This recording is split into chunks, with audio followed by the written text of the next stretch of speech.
how to fix links not opening in Google Chrome.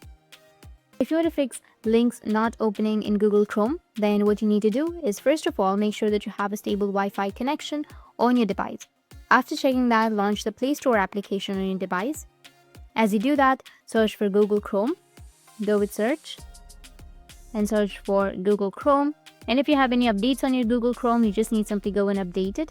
Make sure that it is updated with the latest version of your Google Chrome application. Now we're going to go back and make a long press on our Google Chrome and then tap on the app info.